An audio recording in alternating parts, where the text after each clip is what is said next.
Hi friends, ನಮಸ್ತೆ friends. ಇವತ್ತು ಒಂದು ಬೇಸಿಕ್ ವಿಡಿಯೋ ಅಂತಂದರೆ ಸೆಲ್ಲಿಂಗ್ ಬೆಸ್ಟಾ ಅಥವಾ ಬೈಯಿಂಗ್ ಬೆಸ್ಟಾ ಅಂತೇಳಿ. ಬೆಸ್ಟ್ ಅಂತಂದೇಳಿ ನಾನು ಇವತ್ತು ಹೇಳೋದೇನಿಲ್ಲ, ಆಲ್ರೆಡಿ ಎಲ್ರಿಗೂ ಗೊತ್ತು selling is the best. But selling ಯಾವ ಥರ ಮಾಡಬೇಕು, ಗೊತ್ತಿಲ್ಲದೆ ಇರ್ತಕ್ಕಂಥವ್ರಿಗೆ ಸ್ವಲ್ಪ ಒಂದು ಮಾಹಿತಿ ಅರ್ಥ ಆಗೋ ಥರ ಹೇಳೋಕ್ಕೆ ಟ್ರೈ ಮಾಡ್ತೀನಿ. ಫ್ರೆಂಡ್ಸ್, ಫಸ್ಟ್ನೇದಾಗಿ ಹೇಳೋದೇನು ಅಂತಂದರೆ ವೀಡಿಯೋ ಕ್ವಾಲಿಟಿ ಸ್ವಲ್ಪ ಪೂರ್ ಇತ್ತು ಅಂತಂದರೆ ಏನು ಮಾಡ್ತೀರ ಅಂದರೆ, ವೀಡಿಯೋ ಮೇಲ್ಗಡೆ ನೋಡ್ತಾ ಇರ್ತೀರಲ್ಲ, ಸೆಟ್ಟಿಂಗ್ಸ್ ಇರುತ್ತೆ. ಆ ಸೆಟ್ಟಿಂಗ್ಸ್ ಮೇಲೆ ನೀವು ಕ್ಲಿಕ್ ಮಾಡಿಕೊಂಡ್ರೆ ಕ್ವಾಲಿಟಿ ಅಂತ ಬರುತ್ತೆ, ವೀಡಿಯೋ ಕ್ವಾಲಿಟಿ ಅಂತ ಬರುತ್ತೆ. ಆ ಕ್ವಾಲಿಟಿ ಸೆಲೆಕ್ಟ್ ಮಾಡಿಕೊಂಡು ಐ ಐ ಅಂತಂದಿರುತ್ತಲ್ವ, ಐ ಸೆಲೆಕ್ಟ್ ಮಾಡ್ಕೊಂಡು ಹೋಗಿ. ಅದಾಗಲಿಲ್ಲ ಅಂತಂದರೆ ಮೀನ್ಸ್ ಕೆಳಗಡೆ ವೀಡಿಯೋ ಕ್ವಾಲಿಟಿಯಲ್ಲಿ ಅಡ್ವಾನ್ಸ್ಡ್ ಅಂತಿರುತ್ತಲ್ಲ, ಅಡ್ವಾನ್ಸ್ಡಲ್ಲಿ ಹೋಗ್ಬಿಟ್ಟು 1080 ಅಥವಾ 700 ಸಮಥಿಂಗ್ ಇರುತ್ತೆ. ಆ ವೀಡಿಯೋ ಕ್ವಾಲಿಟಿಯನ್ನು ಸೆಲೆಕ್ಟ್ ಮಾಡ್ಕೊಂಡು ನೋಡಿ. ವೀಡಿಯೋ ಸೂಪರಾಗಿ ನಿಮಗೆ ಕಾಣಿಸುತ್ತೆ ಫ್ರೆಂಡ್ಸ್. ಫ್ರೆಂಡ್ಸ್, ಇವತ್ತು ವೀಡಿಯೋ ಸ್ಟಾರ್ಟ್ ಮಾಡೋಣ. ಫ್ರೆಂಡ್ಸ್, ಇದು ಹೇಳೋದೇನೆಂದರೆ ಸೆಲ್ಲಿಂಗ್ ಅಥವಾ ಬೈಯಿಂಗ್. ಬೈಯಿಂಗಲ್ಲಿ ಪ್ರಾಫಿಟ್ ಆಲ್ರೆಡಿ ಲಾಸ್ಟ್ ತುಂಬ ವೀಡಿಯೋಸ್ ಮಾಡಿದ್ದೀನಿ ನಾನು. ಬೈಯಿಂಗಲ್ಲಿ ಪ್ರಾಫಿಟ್ ಖಂಡಿತವಾಗ್ಲೂ ಮಾಡ್ಬೋದು, ಮಾಡೋಕ್ಕಾಗಲ್ಲ ಅಂತಲ್ಲ. ಬಟ್ ಅದು ಎಷ್ಟು 100ಕ್ಕೆ 10% ಜನ ಮಾತ್ರನೇ ಅಂತ ಹೇಳಿದ್ದೀನಿ ಫ್ರೆಂಡ್ಸ್. ಒಂದು ಉದಾಹರಣೆ ಹೇಳೋದಾದರೆ, ಈಗ ನೋಡಿ, ನಿಫ್ಟಿ 22,200ರಲ್ಲಿದೆ. ಇಲ್ಲಿ ನೋಡ್ತಾ ಇದ್ದೀರಾ, ನಿಫ್ಟಿ 22,200ರಲ್ಲಿದೆ. ಈಗ ಅಕಸ್ಮಾತ್ ಒಂದು ಬೈಯಿಂಗ್ ಆಪ್ಷನನ್ನು ತೊಗೊಳೋಣ ನಾವು. ನೋಡಿ, ಸ್ಟ್ರಾಟಜಿ ಬಿಲ್ಡರಲ್ಲಿ ಹೋಗ್ತಾಯಿದೆ. ಸೆನ್ಸಿಬಲ್ ಗೊತ್ತಲ್ವ. ಸೆನ್ಸಿಬಲ್ ಬಗ್ಗೆ ಒಂದು ಸಪ್ರೇಟಾಗಿ ವೀಡಿಯೋ ಮಾಡೋಣ. ಇವತ್ತೆರಡು ಕೂಡ ಮಿಕ್ಸ್ ಮಾಡೋದು ಬೇಡ, ಸಪ್ರೇಟಾಗಿ ವೀಡಿಯೋ ಮಾಡೋಣ. ಈಗ ಅಪ್ಸೈಡ್ ಹೋಗುತ್ತೆ ಅನ್ಕೋಣ. ಒಂದು ಕಾಲು 22,500 ಕಾಲನ್ನು ಒಂದು ಬೈ ಮಾಡ್ತಾಯಿದ್ದೀನಿ ಫ್ರೆಂಡ್ಸ್.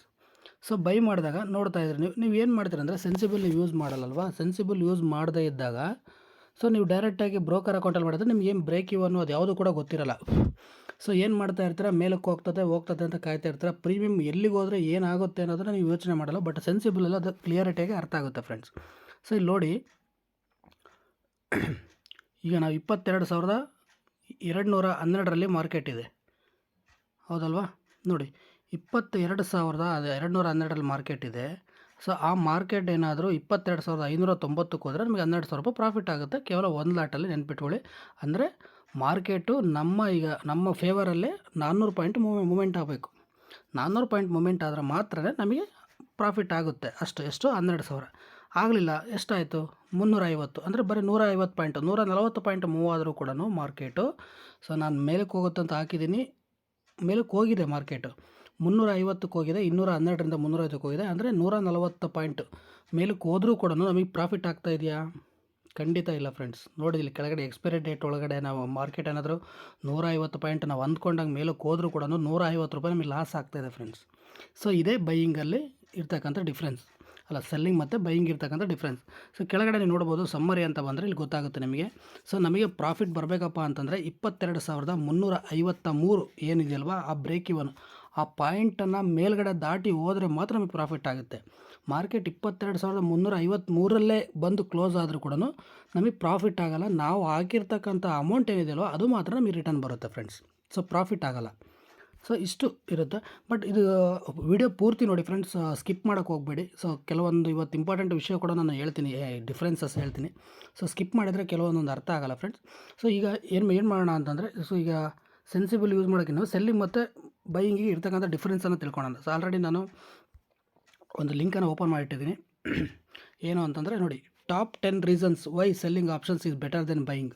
ಅಂತಂದರೆ 10 ಒಂದು ರೀಸನ್ ಹೇಳೋದಾದರೆ,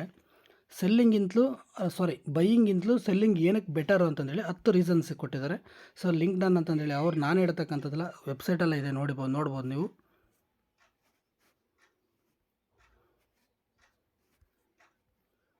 ಫ್ರೆಂಡ್ಸ್, ಇಲ್ಲಿ ನೋಡಿ,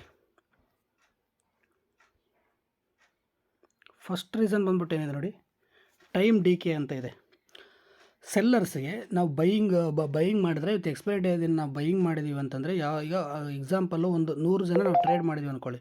100 ಮೆಂಬರ್ಸ್ ನಾವು ಟ್ರೇಡ್ ಮಾಡಿದಾಗ 100 ಮೆಂಬರ್ಸಲ್ಲಿ 100 ಮೆಂಬರ್ಸು ಕೂಡ 22,200. ಅವಾಗ ಎಷ್ಟಿರುತ್ತೆ ಮಾರ್ಕೆಟ್? 22,200 ಇದ್ದರೆ 22,300 ಸ್ಟ್ರೈಕ್ ಪ್ರೈಸನ್ನು ನಾವು ಸೆಲೆಕ್ಟ್ ಮಾಡಿರ್ತೀವಿ actually, out of the money 20 ರೂಪಾಯಿನ ಎಷ್ಟು 100 ಮೆಂಬರ್ಸು 20 ರೂಪಾಯಿ ಎಲ್ಲರೂ ಕೂಡ ಬೈ ಮಾಡ್ಕೊಂಡ್ರೆ ಏನು ಮಾಡ್ತಾರೆ ಅಂದರೆ, ಮಾರ್ಕೆಟ್ ಅವ್ರ ಪ್ರಕಾರನೇ 20 ರೂಪಾಯಲ್ಲಿರ್ತಕ್ಕಂಥ ಮಾರ್ಕೆಟು ಒಂದು 5 ಪಾಯಿಂಟ್ ಮೂವ್ ಆಗುತ್ತೆ, 25ಕ್ಕೆ ಹೋಗುತ್ತೆ. ಆಗ 100 ಜನರು ಪ್ರಾಫಿಟಲ್ಲಿರ್ತಾರೆ. ಆಗ 100 ಜನನು ಎಕ್ಸಿಟ್ ಆಗ್ತಾರಾ? ಸೊ ಖಂಡಿತವಾಗ್ಲೂ ಆಗ್ತಾರೆ. ಯಾರು ಆಗ್ತಾರೆ? ಒಂದು 10% ಆಫ್ ದ ಪೀಪಲ್ಸ್, ಒಂದು 10% ಏನು ಇರ್ತಾರಲ್ವ ಟ್ರೇಡರ್ಸು, ಅವ್ರು 10 ಜನ ಎಕ್ಸಿಟ್ ಆಗ್ತಾರೆ. ₹25 ₹5 ಪ್ರಾಫಿಟನ್ನು ತೊಗೊಂಡು ಖಂಡಿತವಾಗ್ಲೂ ಅವ್ರು ಎಕ್ಸಿಟ್ ಆಗ್ತಾರೆ. ಇನ್ನು ಇರ್ತಕ್ಕಂಥ 90 ಜನ ಏನು ಮಾಡ್ತಾರೆ ಅಂದರೆ ವೇಟ್ ಮಾಡ್ತಾರೆ. ಇನ್ನೂ ಮಾರ್ಕೆಟ್ ಇನ್ನೂ ಮೂಮೆಂಟ್ ಕೊಡ್ಬೋದು, ಇನ್ನು ಇದು ₹20 ₹40ಗೋಸ್ಕರ ವೇಟ್ ಮಾಡ್ತಾ ಇರ್ತಾರೆ. ಆಗ ಏನು ಮಾಡ್ತಾರೆ, ಮಾರ್ಕೆಟ್ ಏನಾಗುತ್ತೆ, ₹25 ಇರ್ತಕ್ಕಂಥ ಮಾರ್ಕೆಟು ಮತ್ತೆ ₹20 ಬರುತ್ತೆ. ಸೊ ಆವಾಗ ಏನು ಮಾಡ್ತಾರೆ, ಕೆಲವೊಬ್ಬರು 20ಕ್ಕೆ ಬಂತಲ್ವ, ಇನ್ನೂ ಮೇಲೆ ಹೋಗುತ್ತೆ ಅಂತ ಕೆಲವರು, ಇನ್ನೂ 90 ಜನ ಏನಿದಾರಲ್ಲ ಅವರೆಲ್ಲ ಕೂಡ ವೇಟ್ ಮಾಡ್ತಿರ್ತಾರೆ. ಆಗ ಮಾರ್ಕೆಟ್ ಏನಾಗುತ್ತೆ ಅಂದರೆ ಇನ್ನೂ ಒಂದು 5 ಪಾಯಿಂಟ್ ಡೌನ್ ಬರುತ್ತೆ. ಯಾಕಂದರೆ ಟೈಮ್ ಡಿಕೆ ಇರುತ್ತಲ್ವ. ಸೊ ಮಾರ್ಕೆಟ್ ಈಗ 22,200 ಇರ್ತಕ್ಕಂಥದ್ದು 22, 24, 26, 30, 40, 50, 60, 70 ಅದೇ ಥರ ಮುಂದಕ್ಕೆ ಹೋಗುತ್ತಾ, 300 ಹೋಗುತ್ತಾ? ಸೊ ಖಂಡಿತವಾಗ್ಲೂ ಇಲ್ಲ, ಹೋಗುತ್ತೆ. ಸೊ ತುಂಬ ರೇರ್ ಕೇಸ್, ತಿಂಗಳಲ್ಲಿ 1 ಟೈಮ್ ಮಾತ್ರನೇ. ಇನ್ನು ಉಳಿರ್ತಕ್ಕಂಥ ಟೈಮಲ್ಲಿ ಏನು ಮಾಡ್ತಾರೆ, ಸಸ್ಟೈನ್ ಆಗುತ್ತೆ. ಸಸ್ಟೈನ್ ಅಂದರೆ 22,220 ಇರ್ತಕ್ಕಂಥ ಮಾರ್ಕೆಟು ಒಂದು 30 ಪಾಯಿಂಟ್ ಮೂಮೆಂಟ್ ಆದಾಗ, 30 ಪಾಯಿಂಟ್ ಮೂಮೆಂಟ್ ಆಗಿ ಅಲ್ಲಿ ಒಂದು 10 ರಿಂದ 15 ನಿಮಿಷ ಆಟ ಆಡುತ್ತೆ. ಕೆಳಗಡೆ ಬರುತ್ತೆ, ಮೇಲೆ ಹೋಗುತ್ತೆ, ಅಲ್ಲೇ ಇರುತ್ತೆ, ಮತ್ತೆ ಮೇಲೆ ಹೋಗುತ್ತೆ. ಸೊ ಅದಾದ ನಂತರ ಮೇಲೋ ಕೆಳಗೆ ಅಂತ ಡಿಸೈಡ್ ಆಗುತ್ತೆ. ಅಷ್ಟೊತ್ತಿಗೆ ಈ ಪ್ರೀಮಿಯಮ್ ಏನಾಗಿರುತ್ತಲ್ವ, ಟೈಮ್ ಎಕ್ಸ್ಪೈರಿ ಡೇ ಆಗಿರೋ ಕಾರಣ ₹20 ಇರ್ತಕ್ಕಂಥ ಪ್ರೀಮಿಯಮ್ ಆಲ್ರೆಡಿ ₹15 ಬಂದಿರುತ್ತೆ. ಆ ₹15 ಬಂದಾಗ ಏನಾಗುತ್ತೆ, ಇನ್ನು 90 ಜನ ಪೀಪಲ್ಸ್ ಏನಿರ್ತಾರಲ್ಲ ಅವರು ಸ್ಟಾಪ್ ಲಾಸನ್ನು ಇಟ್ಟಿರ್ತಾರೆ. 90 ಜನದಲ್ಲಿ ಸೊ ಒಂದು 40 ಜನ, ಹೆಚ್ಚು ಕಡಿಮೆ ಒಂದು 40 ಜನ ಡೀಸೆಂಟ್ ಟ್ರೇಡ್ ಮಾಡ್ತಾ ಇರ್ತಾರೆ. ಅವರು ಆ 40 ಜನನು ಕೂಡ ಲಾಸಲ್ಲೇ ಎಕ್ಸಿಟ್ ಆಗಿಬಿಡ್ತಾರೆ. ಸೊ ಇದು ಆಗ್ತಕ್ಕಂಥದ್ದು ಮಾರ್ಕೆಟಲ್ಲಿ. ಈಗ ನೋಡಿ, 100 ಮೆಂಬರ್ಸಲ್ಲಿ 10 ಜನ ಒಂದು ₹5 ಪ್ರಾಫಿಟನ್ನು ಬುಕ್ ಮಾಡ್ತಾರೆ. ಇನ್ನು 40 ಜನ ಸ್ಟಾಪ್ ಲಾಸ್ ಇಟ್ಟಾಗುತ್ತೆ. ಇನ್ನು ಉಳಿತಕ್ಕಂಥ 50 ಜನ ಏನಿರ್ತಾರಲ್ವ ಅವರು ವೇಟ್ ಮಾಡ್ತಾರೆ. ಏನಕ್ಕೆ ವೇಟ್ ಮಾಡ್ತಾರೆ ಅಂದರೆ ಅವ್ರಿಗೆ ಗೊತ್ತಿರಲ್ಲ, ಅವರಿಗೆ ಡಿಸಿಪ್ಲಿನ್ ಟ್ರೇಡಿಂಗ್ ಗೊತ್ತಿರಲ್ಲ. ಸಾಕು, ನಾನು ₹20 ಬೈ ಮಾಡಿದ್ದೀನಲ್ವ, ₹20 ಬಂದರೆ ನಾನು ಎಕ್ಸಿಟ್ ಆಗಿಬಿಡಬೇಕು ಅಂತ ವೇಟ್ ಮಾಡ್ತಾ ಇರ್ತಾರೆ. ಮಾರ್ಕೆಟ್ ಬರುತ್ತೆ, ₹15 ಇರೋದು 16 ಆಗುತ್ತೆ, 17 ಆಗುತ್ತೆ, 18 ಆಗುತ್ತೆ, ಮತ್ತೆ 15 ಆಗುತ್ತೆ, ಮತ್ತೆ 16 ಆಗುತ್ತೆ, ಮತ್ತೆ 19ಕ್ಕೆ ಬರುತ್ತೆ. 19, 18ಕ್ಕೆ ಬಂದ ಕೆಲವೊಂದು 50 ಜನ ಏನಿರ್ತಾರಲ್ವ, ಅದರಲ್ಲಿ ಒಂದು 20-25 ಜನ ಮತ್ತೆ ₹18-19 ಎಕ್ಸಿಟ್ ಆಗಿಬಿಡ್ತಾರೆ. ಯಾಕಂದರೆ 20ಕ್ಕೆ ಬರೋ ಚಾನ್ಸಸ್ಸೇ ಇಲ್ಲ, ಮತ್ತು ಡೌನ್ ಹೋಗ್ಬಿಟ್ರೆ ಕಷ್ಟ ಅಂತೇಳಿ. ಸೊ ಇನ್ನೂ 25 ಜನ ಎಕ್ಸಿಟ್ ಆದರೂ ಇನ್ನೂ 25 ಜನ ಏನಿದಾರಲ್ಲ ಅವ್ರು ವೇಟ್ ಮಾಡ್ತಾರೆ. ಸೊ ಅವ್ರು ವೇಟ್ ಮಾಡೋದೆಷ್ಟು, ₹20 ಬಂದರೆ ಸಾಕು, ನಾನು ಎಕ್ಸಿಟ್ ಆಗಬೇಕು ಅಂತ ಕೆಲವರು ವೇಟ್ ಮಾಡ್ತಾ ಇರ್ತಾರೆ. ಸೊ ₹20 ಪ್ರೈಸ್ ಬರುತ್ತೆ. ಬಂದ ತಕ್ಷಣ ಅವ್ರು ಪ್ರಾಫಿಟು ತೊಗೊಳ್ಳಲ್ಲ, ಲಾಸು ತೊಗೊಳ್ಳಲ್ಲ. 25 ಜನದಲ್ಲಿ ಒಂದು 15 ಜನ ₹20 ಬೈ ಮಾಡ್ತಕ್ಕಂಥ ಪ್ರೈಸ್ಗೆ ಎಕ್ಸಿಟ್ ಆಗಿ ಹೋಗ್ತಾರೆ ಫ್ರೆಂಡ್ಸ್. ಇನ್ನು ಉಳಿತಕ್ಕಂಥ 10% ಆಫ್ ದ ಪೀಪಲ್ಸ್ ಅವ್ರು ಏನಿರ್ತಾರಲ್ವ, ಸೊ ಅವ್ರದ್ದು ಒಂದು ಟಾರ್ಗೆಟ್ ಬಿಗ್ ಇರುತ್ತೆ. 1:2 1:3 ಅವ್ರು ರಿಸ್ಕ್ ಮಾಡಿರ್ತಾರೆ. ₹20 ಬೈ ಮಾಡಿ ಒಂದು ₹10 ಸ್ಟಾಪ್ ಲಾಸ್ ಇಟ್ಟಿರ್ತಾರೆ, ಒಂದು ₹40 ಟಾರ್ಗೆಟ್ ಇರ್ತಾರೆ. ಸೊ ಆ 10% ಆಫ್ ದ ಪೀಪಲ್ಸ್ ಏನಿರ್ತಾರಲ್ಲ ಅವರು ಕೂಡ ಅಚೀವ್ ಮಾಡ್ತಾರೆ. ಸೊ ನಾನು ಹೇಳೋದು ಇದೇನೆ, ಬೈಯಿಂಗಲ್ಲಿ ಪ್ರಾಫಿಟ್ ಮಾಡ್ತಾರೆ. 100ಕ್ಕೆ 10% ಆಫ್ ದ ಪೀಪಲ್ಸ್ ಮಾತ್ರ ಮಾಡ್ತಾರೆ. ಅದು ತಾಳ್ಮೆ ಇರ್ತಕ್ಕಂಥವ್ರು, ತುಂಬ ಅನುಭವ ಇರ್ತಕ್ಕಂಥವ್ರು, ಟ್ರೈನಿಂಗ್ ಲರ್ನಿಂಗ್ ಎಲ್ಲ ಮಾಡಿರ್ತಾರೆ. ಸೊ ಅಂಥವ್ರು ಮಾಡ್ತಾರೆ. ಅದರಲ್ಲೂ ಕೂಡ 10% ಲರ್ನಿಂಗ್ ಮಾಡಿದರೂ ಕೂಡ ಪೇಷನ್ಸ್ ಇರ್ತಕ್ಕಂಥವ್ರು ತುಂಬ ಕಮ್ಮಿ, ಪ್ರಾಫಿಟ್ ಮಾಡೋರು ಕೂಡ ತುಂಬ ಕಮ್ಮಿ ಫ್ರೆಂಡ್ಸ್. ಸೊ ಹಾಗಾಗಿ ಈ ಟೈಮ್ ಡಿ ಕೆ ಅನ್ನೋದು ಸೆಲ್ಲರ್ಸ್ಗೆ ತುಂಬ ಅನುಕೂಲ ಆಗುತ್ತೆ ಫ್ರೆಂಡ್ಸ್. ಯಾವ ರೀತಿ ಅಂದರೆ, ಟೈಮ್ ಡಿ ಕೆ ನಂಗೆ ಗೊತ್ತಿಲ್ಲ ಅಂತಂದರೆ ಕೆಲವೊಂದೊಂದು ಸಪ್ರೇಟಾಗಿ ಹೇಳಬೇಕಾಗುತ್ತೆ. ವಿಡಿಯೋ ಲೆಂತಿ ಮಾಡೋದು ಬೇಡ ಅಂದರೆ ನಾನು ಸಿಂಪಲಾಗಿ ಹೇಳೋಕ್ಕೆ ಇಷ್ಟಪಡ್ತೀನಿ. ಟೈಮ್ ಡಿ ಕೆ ಅಂತಂದರೆ 22,200 ಮಾರ್ಕೆಟ್ ಇದೆ ಅಂದರೆ ನಾವು 22,200 ಸೆಲ್ ಮಾಡಿರ್ತೀವಿ. ಆಲ್ರೆಡಿ ಸೆನ್ಸಿಬಲಲ್ಲಿ ತೋರಿಸಿದ್ನಲ್ವಾ. ಸೊ ಸೆಲ್ ಮಾಡಿರ್ತೀವಿ. ಆಗ ಒಂದು ₹100 ಪ್ರೀಮಿಯಮ್ ಇರುತ್ತೆ ಅಂದರೆ 22,200 ಪ್ರೀಮಿಯಮ್ನ ಸಿಇನ ನಾವು ಸೆಲ್ ಮಾಡಿದ್ವಿ ಅಂದರೆ ಮೇಲಕ್ಕೆ ಹೋಗಲ್ಲ ಅಂತೇಳಿ ಸೆಲ್ಲರ್ ಸೆಲ್ ಮಾಡಿದರೆ 22,200ರಲ್ಲಿ ಆವತ್ತಿನ ದಿನ ಪೂರ್ತಿ ಮಾರ್ಕೆಟ್ ಆಡಿದ್ರೂ ಕೂಡ ಒಂದು 10 ಪಾಯಿಂಟ್ ಮೇಲ್ಗಡೆ ₹22,110 ಕ್ಲೋಸ್ ಆದರೂ ಕೂಡ ₹90 ಪ್ರೀಮಿಯಮ್ಮು ಸೆಲ್ಲರ್ಸು ರಿಸೀವ್ ಮಾಡ್ಕೊಳ್ತಾರೆ. ಅಂದರೆ 90 ಪಾಯಿಂಟ್ಸನ್ನು ಸೆಲ್ಲರ್ಸು ಕ್ಯಾಪ್ಚರ್ ಮಾಡ್ತಾರೆ ಈ ಟೈಮ್ ಡಿಕೆಯಿಂದ. ಬಟ್ ಬೈಯರ್ಸಿಗೆ ಆಗಲ್ಲ. 22,200 ₹100 ಬೈ ಮಾಡಿದ್ದಾರೆ ಅಂತಂದರೆ, ಸೊ ಮಾರ್ಕೆಟು 22,300 ಕ್ರಾಸ್ ಆಗಲೇಬೇಕು. ಆಗ ಮಾತ್ರ ಅವ್ರು ಹಾಕಿರ್ತಕ್ಕಂಥ ₹100 ಪ್ರೀಮಿಯಮ್ ಅವ್ರಿಗೆ ರಿಟರ್ನ್ ಬರುತ್ತೆ. ಅದ್ರ ಮೇಲ್ಪಟ್ಟು ಹೋದರೆ ಮಾತ್ರ ಪ್ರಾಫಿಟ್ ಬರುತ್ತೆ ಫ್ರೆಂಡ್ಸ್. ಸೊ ಇದು ಟೈಮ್ ಡಿಕೆ ಫಸ್ಟ್ ಒನ್ ಆಗುತ್ತೆ. ಮತ್ತು ಪ್ರೊಬಬಿಲಿಟಿ ಆಫ್ ಪ್ರಾಫಿಟ್. ಸೊ ಸೆಲ್ಲರ್ಸ್ಗೆ ಪ್ರೊಬಬಿಲಿಟಿ ಆಫ್ ಪ್ರಾಫಿಟ್ ನೀವು ಸೆನ್ಸಿಬಲಲ್ಲಿ ಗೊತ್ತಾಗುತ್ತಲ್ಲ ನೋಡಿ, POP ಅಂತ ಇರುತ್ತಲ್ವ. ಸೊ ಅದನ್ನು ನೋಡಿ, ಸೆಲ್ಲಿಂಗ್ ನೀವು ಯಾವುದೇ ಸ್ಟ್ರೈಕ್ ಪ್ರೈಸನ್ನು ಸೆಲ್ ಮಾಡಿದರೂ ಕೂಡ 60% ಎಬೋ, ಅಂದರೆ ಎಷ್ಟೇ ಟೈಮ್ ನಾವು ಟ್ರೈ ಮಾಡಿದ್ರು 60%ಗಿಂತಲೂ ಜಾಸ್ತಿ ಪ್ರಾಫಿಟ್ ಆಫ್ ಪ್ರೊಬಬಿಲಿಟಿ ಸೆಲ್ಲರ್ಸಿಗಿರುತ್ತೆ. ಇನ್ನು 40% ಆಫ್ ದ ಟೈಮ್ ಮಾತ್ರ ಬೈಯರ್ಸಿಗಿರುತ್ತೆ ಫ್ರೆಂಡ್ಸ್. ಮತ್ತು ಇನ್ಕಮ್ ಜನ್ರೇಷನ್ ಏನಪ್ಪ ಅಂತಂದರೆ, ಸೆಲ್ಲರ್ಸ್ ಕನ್ಸಿಸ್ಟೆನ್ಸ್ ಆಗಿ, ಅಂದರೆ ಒಂದು ವಾರದಲ್ಲಿ ನಾವು 5 ದಿನ ಟ್ರೇಡಿಂಗ್ ಮಾಡಿದರೆ 3 ರಿಂದ 4 ದಿನ 100% ಆಗಿ ಪ್ರಾಫಿಟಲ್ಲಿರ್ತಾರೆ ಫ್ರೆಂಡ್ಸ್ ಸೆಲ್ಲರ್ಸ್. ಬಟ್ ಬೈಯರ್ಸು ಚಾನ್ಸೇ ಇಲ್ಲ. 7 ದಿನ ಲಾಸಲ್ಲಿರ್ಬೋದು, ಸೊ ಅಥವಾ 1 ದಿನ 2 ದಿನ ಪ್ರಾಫಿಟಲ್ಲಿರ್ಬೋದು, ಅಥವಾ ಆ ವಾರ ಪೂರ್ತಿ ಪ್ರಾಫಿಟಲ್ಲಿದ್ದು ನೆಕ್ಸ್ಟ್ ವಾರ ಪೂರ್ತಿ ಅದನ್ನು ಜೀರೋ ಮಾಡ್ಕೋಬೋದು. ಬಟ್ ಸೆಲ್ಲರ್ಸು ಕನ್ಸಿಸ್ಟೆನ್ಸ್ ಇನ್ಕಮ್ ಅಂತ ಇದೆ ನೋಡಿ, ಆ ಥರ ಇನ್ಕಮ್ನ ಅರ್ನ್ ಮಾಡ್ತಾರೆ ಫ್ರೆಂಡ್ಸ್. ಸೊ ಮತ್ತು ನ್ಯೂಟ್ರಲ್ ಮಾರ್ಕೆಟ್ ಅಂದರೆ ನ್ಯೂಟ್ರಲ್ ಮಾರ್ಕೆಟ್ ಅಂದರೆ ಏನು ಅಂತಂದರೆ, ಸೊ ಮಾರ್ಕೆಟ್ ನೋಡ್ತೀರಾ ಸೈಡ್ ವೇಸ್ ಇದೆ ಅಂತೀವಲ್ವ, ಸೊ ಅದೇ ನ್ಯೂಟ್ರಲ್ ಮಾರ್ಕೆಟ್ ಅಂತ ಕರಿತೀವಿ. ಸೊ ಸೈಡ್ ವೇಸ್ ಇದ್ದರೆ ಸೆಲ್ಲರ್ಸಿಗೆ ಕೂಡ ಬೆನಿಫಿಟ್ ಆಗುತ್ತೆ. ಸೊ ಇದು ಕೂಡ ಒಂದು ಪಾಯಿಂಟ್, ಸೆಲ್ಲರ್ಸ್ ಯಾಕೆ ಇನ್ಕಮ್ ಪ್ರಾಫಿಟ್ ಮಾಡ್ತಾರೆ ಅನ್ನೋದಕ್ಕೆ. ಲೋ ವೆಲಾಟಿಲಿಟಿ ಅಂದರೆ ವೆಲಾಟಿಲಿಟಿ ಇಲ್ಲ ಮಾರ್ಕೆಟಲ್ಲಿ ಅಂದರೂ ಕೂಡ ಸೆಲ್ಲರ್ಸ್ಗೆ ಬೆನಿಫಿಟ್ ಆಗುತ್ತೆ. ಸೊ ಇದು 5ನೇ ಪಾಯಿಂಟ್. ಮತ್ತು 6ನೇ ಪಾಯಿಂಟ್ ಅಂದರೆ range bound market. Range bond ಅಂದರೆ ಏನು ಕರಿತೀವಿ, 22,200 ಇದೆ, 22,300 ರೆಸಿಸ್ಟೆನ್ಸ್ ಇದೆ, 22,200 ಸಪೋರ್ಟು, 22,300 ರೆಸಿಸ್ಟೆನ್ಸ್. ಮಾರ್ಕೆಟ್ ಅವೆರಡರ 100-300ಕ್ಕೆ ಹೋಗುತ್ತೆ, ಕೆಳಗಡೆ ಬೀಳುತ್ತೆ, 200ಕ್ಕೆ ಬರುತ್ತೆ, 300ಕ್ಕೆ ಹೋಗುತ್ತೆ, 200ಕ್ಕೆ ಬರುತ್ತೆ, 300. ಅವತ್ತಿನ ದಿನ ಪೂರ್ತಿ ಅಲ್ಲೇ ಆಟ ಆಡುತ್ತೆ. ಸೊ ಅದು ರೇಂಜ್ ಬಾಂಡ್ ಮಾರ್ಕೆಟ್ ಇದ್ದಾಗ ಕೂಡ ಸೆಲ್ಲರ್ಸ್ಗೆ ಬೆನಿಫಿಟ್ ಆಗುತ್ತೆ. ಮತ್ತು ಲೆಸ್ ಪ್ರೈಸ್ ಸೆನ್ಸಿಟಿವಿಟಿ ಅಂದರೆ option sellers need a price sensitive as option buyer. This is because seller can profit of a range prices, not just a specific prices. ಅಂದರೆ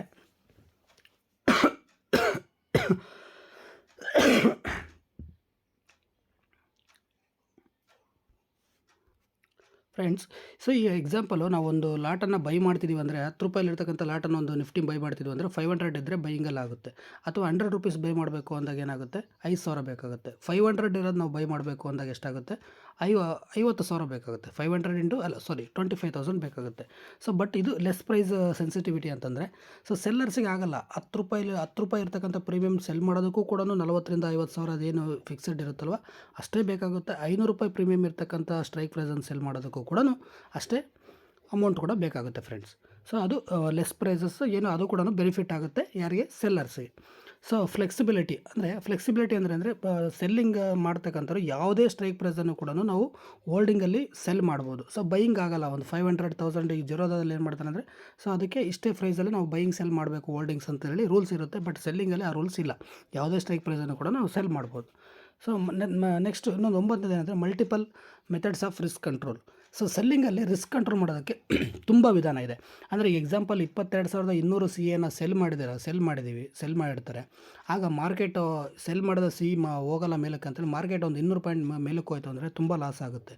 so ಆ ಟೈಮಲ್ಲಿ risk control ಮಾಡೋದಕ್ಕೆ 22,200 CAನ cell ಮಾಡಿ 22,100 CAನ ಮತ್ತೆ by ಮಾಡ್ಕೊಳ್ತಾರೆ edging purpose ಆಗಿ. So ಇದು benefit ಆಗುತ್ತೆ. ಮಾರ್ಕೆಟ್ ಅವರು ಆಪೋಸಿಟ್ ಹೋದರೂ ಕೂಡ ಅನ್ಲಿಮಿಟೆಡ್ ಲಾಸಿಂದ ಲಿಮಿಟೆಡ್ ಲಾಸಿಗೆ ಅವರು ಎಕ್ಸಿಟ್ ಆಗ್ತಾರೆ. ಸೊ ಬೈಯರ್ಸ್ ಯಾವ ಥರ ಸ್ಟಾಪ್ ಲಾಸನ್ನು ಮೇಂಟೈನ್ ಮಾಡ್ತಾರೋ ಅದೇ ಥರ ಎಡ್ಜಿಂಗಿಂದ ಲಾಸನ್ನು ಕಂಟ್ರೋಲ್ ಮಾಡ್ಬೋದು. ಮತ್ತು ಪ್ರಾಫಿಟ್ ಲಾಸ್ ಆಗಿರ್ತಕ್ಕಂಥ ಟ್ರೇಡ್ನು ಕೂಡ ಅವ್ರು ಪ್ರಾಫಿಟಲ್ಲಿ ತರಿಸ್ಕೋಬೋದು ಫ್ರೆಂಡ್ಸ್. ಸೊ ಇದು ಸೆಲ್ಲರ್ಸ್ಗೆ ರಿಸ್ಕಲ್ಲಿ ಕಂಟ್ರೋಲಿಂಗ್ ಮಾಡ್ತಕ್ಕಂಥ ಆಪ್ಷನ್ಸ್ ಇರುತ್ತೆ ಮಾರ್ಕೆಟಲ್ಲಿ. ಸೊ ಎಡ್ಜಿಂಗ್ ಅದೇ ನಾನು ಹೇಳಿದ್ನಲ್ವ ಆಲ್ರೆಡಿ, ಎಡ್ಜಿಂಗ್ ಕೂಡ ಒಂದು ಸೆಲ್ಲಿಂಗಲ್ಲಿ ಬೈಯಿಂಗಲ್ಲಿ ಎಡ್ಜಿಂಗ್ ಮಾಡೋದು ತುಂಬ ರೇರ್. ಸೊ ಎಲ್ಲ ರೀತಿಯಿಂದಲೂ ಬರಲ್ಲ ಅದು ಎಡ್ಜಿಂಗ್ ಮಾಡೋದಕ್ಕೆ. ಬಟ್ ಸೆಲ್ಲಿಂಗಲ್ಲಿ ಯಾವುದೇ ಸ್ಟ್ರೈಕ್ ಪ್ರೈಸನ್ನು ನಾವು ಏನೇ ಮಾಡಿದರೂ ಕೂಡ ಎಡ್ಜಿಂಗನ್ನು ಮಾಡ್ಬೋದು ಫ್ರೆಂಡ್ಸ್. ಸೊ ಇದು 10 ಪಾಯಿಂಟ್ಸು ಸೆಲ್ಲಿಂಗ್ ಯಾಕೆ ಮಾಡಬೇಕು ಅನ್ನೋದಕ್ಕೆ ಒಂದು ರೀಸನ್ ಫ್ರೆಂಡ್ಸ್. ಸೊ ನೆಕ್ಸ್ಟ್ ಸೆನ್ಸಿಬಲ್ಗೆ ಹೋಗೋಣ. ಸೆನ್ಸಿಬಲಲ್ಲಿ ಸ್ವಲ್ಪ ಎಕ್ಸ್ಪ್ಲೈನ್ ಮಾಡೋದಕ್ಕೆ ಟ್ರೈ ಮಾಡ್ತೀನಿ ನಾನು ಫ್ರೆಂಡ್ಸ್. ಈಗ ನಾನು ಆಲ್ರೆಡಿ ನೋಡಿದ್ದಲ್ವ, ಸೊ ಬೈಯಿಂಗ್ ಮಾಡಿದಾಗ ಮಾರ್ಕೆಟು ನಮ್ಮ ಡೈರೆಕ್ಷನಲ್ಲಿ 22,200 ಇಲ್ಲಿ ಮೇಲ್ಗಡೆ ನೋಡಿ 22,200 ಇರ್ತಕ್ಕಂಥ ಮಾರ್ಕೆಟು ನಾವು 22,200 CAನೇ ಬೈ ಮಾಡಿದ್ದೀವಿ. ಆಗ 153 ರೂಪಾಯಿ ಕೊಟ್ಟು ನಾವು ಬೈ ಮಾಡಿದ್ವಿ. ಮಾರ್ಕೆಟು ನಮ್ಮ ಪರವಾಗಿ ಬರಲೇಬೇಕು, 353ಕ್ಕೆ ಮಾರ್ಕೆಟ್ ಹೋಗಲೇಬೇಕು. ಅಂದರೆ 150 ಪಾಯಿಂಟು ಮಾರ್ಕೆಟ್ ನಮ್ಮ ಪರವಾಗಿ ಬಂದರೆ ಮಾತ್ರ ನಮಗೆ ಪ್ರಾಫಿಟ್ ಆಗುತ್ತೆ ಫ್ರೆಂಡ್ಸ್. ಸೊ ಅದೇ ರೀತಿ ಇದು ನೋಡಿ ಬೈಯರ್ಸು ಮಾರ್ಕೆಟ್ ಮೇಲೆ ಹೋಗುತ್ತೆ ಅಂತ ಮಾಡಿದಾರಲ್ವ, ಅದೇ ಥರ ಸೆಲ್ಲರ್ಸ್ ಏನು ಮಾಡ್ತಾರೆ, ಮಾರ್ಕೆಟು ಮೇಲಕ್ಕೆ ಹೋಗುತ್ತೆ ಅಂತ ಗೊತ್ತಿರುತ್ತೆ, ಮಾರ್ಕೆಟ್ ಮೇಲೆ ಹೋಗಲೇಬೇಕು. ಆಗ ಸ್ಟ್ರಾಟಜಿ ಬಿಲ್ಡರಲ್ಲಿ ಅವ್ರಿಗೆ ಜಸ್ಟ್ ಒಂದು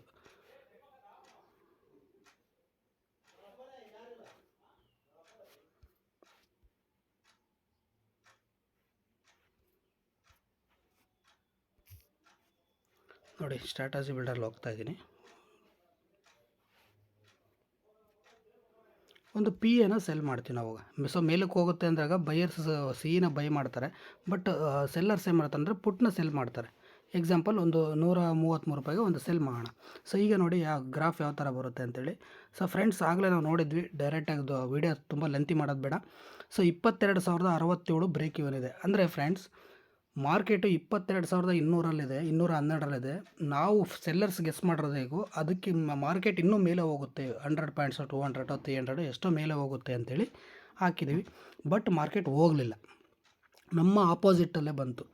ನಮ್ಮ ಆಪೋಸಿಟಲ್ಲೇ ಒಂದು 100 ಪಾಯಿಂಟ್ಸ್ ಕೆಳಗಡೆ ಬಿತ್ತು ಅಂದ್ಕೊಳ್ಳಿ. 22,212 ಇರ್ತಕ್ಕಂಥದ್ದು 22,100ಕ್ಕೆ ಬಿದ್ದರೂ ಕೂಡ ಎಕ್ಸ್ಪೈರಿ ಡೇ ಅಷ್ಟೊತ್ತಿಗೆ ನಾವು 6,660 ರೂಪಾಯಿ ಪ್ರಾಫಿಟಲ್ಲಿರ್ತೀವಿ ಫ್ರೆಂಡ್ಸ್. ಸೊ ಇದು ಅರ್ಥ ಆಯ್ತು ಅನಿಸುತ್ತೆ.